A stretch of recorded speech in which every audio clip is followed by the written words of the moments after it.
The Golden Gate Bridge has a 4-foot railing. Below it, a 245-foot drop, 4 seconds of freefall, and a 98% fatality rate. An estimated 2,000 people have gone over since 1937. The district spent millions on a bicycle barrier after 0 cyclist deaths. But a suicide net took 87 years. And the reasons behind that delay reveal one of the longest institutional failures in American public health. In the shadow of its towers, the Golden Gate Bridge has carried a silent statistic for nearly a century. Since 1937, an estimated 2,000 people have died after stepping over its 4-foot railing. The drop is 245 feet, about the height of a 25-story building. From the moment a person lets go, there are 4 seconds before impact.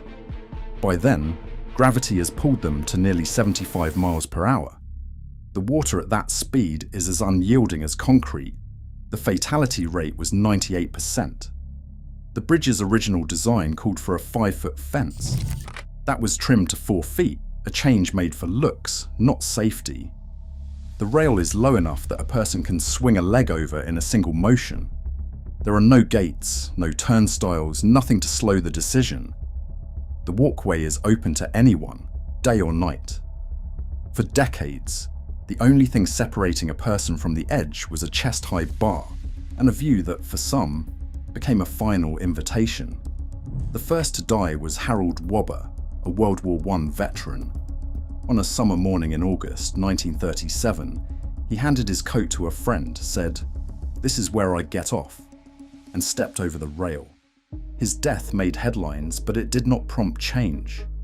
Year after year, the pattern continued.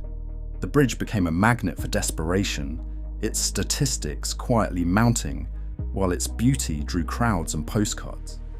The numbers are not abstract. An average of 30 deaths a year, each one as swift as it was preventable. The bridge's 4-foot rail, easy access, and the promise of a certain rapid end combined to create one of the deadliest public health failures in American history. On September 25, 2000, a 19-year-old named Kevin Hines walked onto the Golden Gate Bridge, carrying the weight of a mind in crisis. He climbed the 4-foot rail, felt the wind, and let go. The fall lasted just 4 seconds.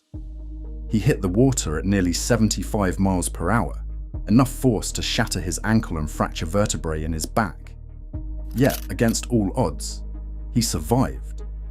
Pulled from the bay by the Coast Guard, Hines would later say that the instant he left the bridge, he regretted it. "If someone had asked me if I was okay," he recalled, "I would have told them everything." Hines's story is rare. Out of the thousands who have jumped, only about 35 have survived. But what happened after his rescue reveals something far more important than a single miracle.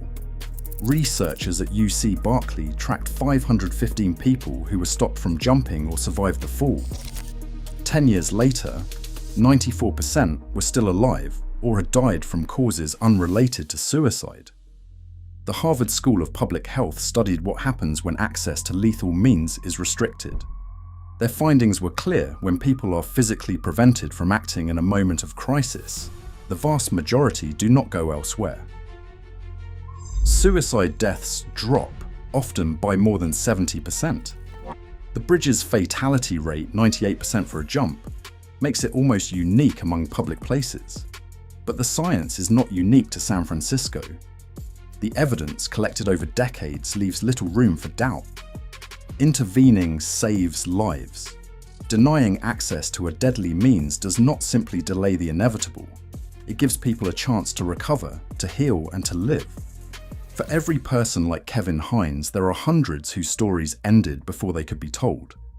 The data stands as a rebuke to every claim that a barrier would be pointless, or that people would just find another way.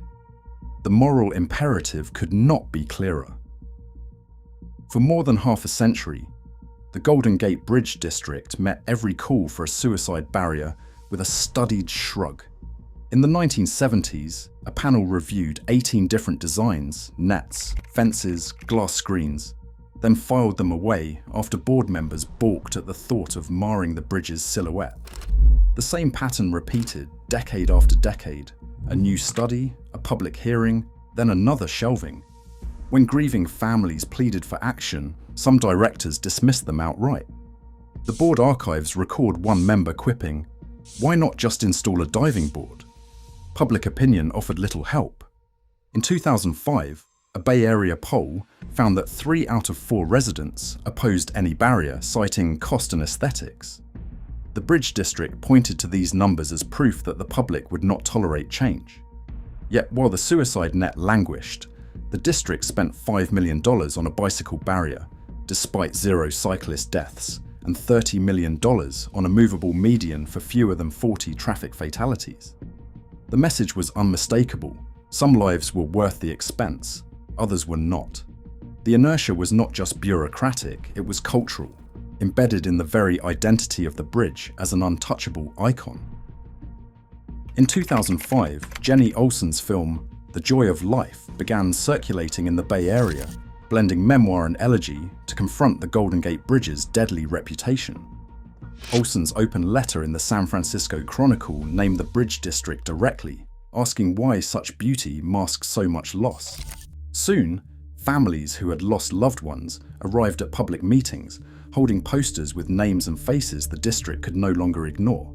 The following year, Eric Still's documentary The Bridge captured the stark reality of the span, filming throughout 2004 and including interviews with grieving parents and survivor Kevin Hines.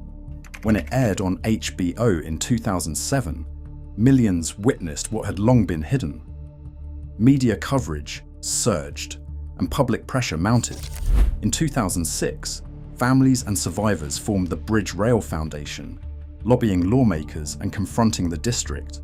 By 2008, parents filled public comment sessions, reading their children's last words.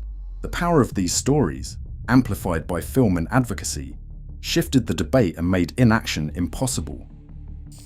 The board's 2008 vote approved a stainless steel suicide net, but there was a catch.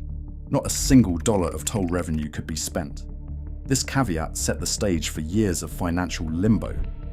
Federal grants and state funds became the only options, and none materialized fast enough to break the deadlock. In 2014, the board finally authorized $76 million for construction, but the money was not in hand. The project sat on paper while the district poured hundreds of millions into seismic retrofits and routine maintenance. Meanwhile, the National Park Service refused to allow net components to be stored on its land, forcing the district to pay for off-site storage and pushing the schedule back even further. Contractors, squeezed by rising costs and the complexity of working on an active historic span, filed claims that ballooned the price from $142 million to $224 million.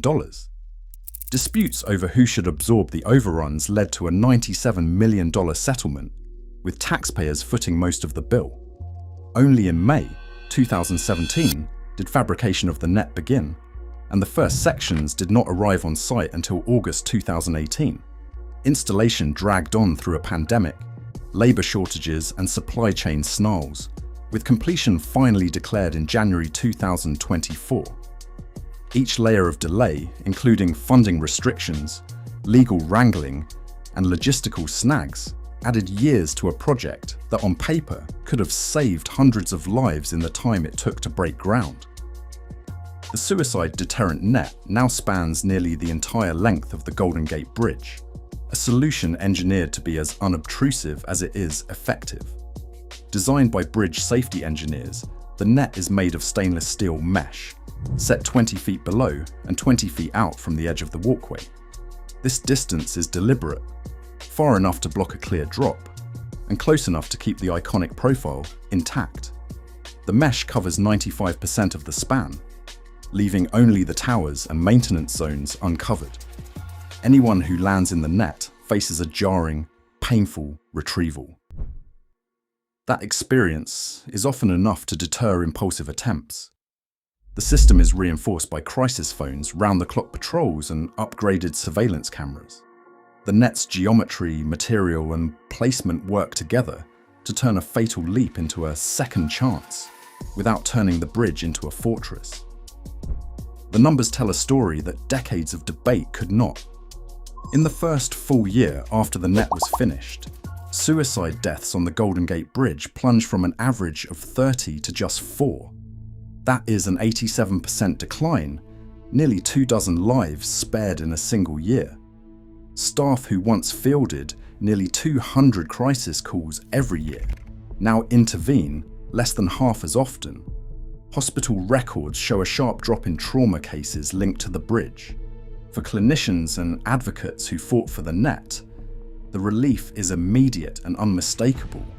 The bridge, long defined by its silent toll, now stands as proof that a simple barrier can mean the difference between life and death. The impact of the net is now confirmed by peer-reviewed research. A 2025 injury prevention study found a 73% drop in monthly suicides after installation, with a 26% reduction even during construction. Barriers on the Eiffel Tower and Sydney Harbour Bridge saw similar results. The investment, about equal to a single year's toll revenue, raises a hard question. What is the value of a human life when set against aesthetics or cost? The Golden Gate's lesson is clear. When institutions act on evidence instead of excuses, lives are saved. Today, the net is in place.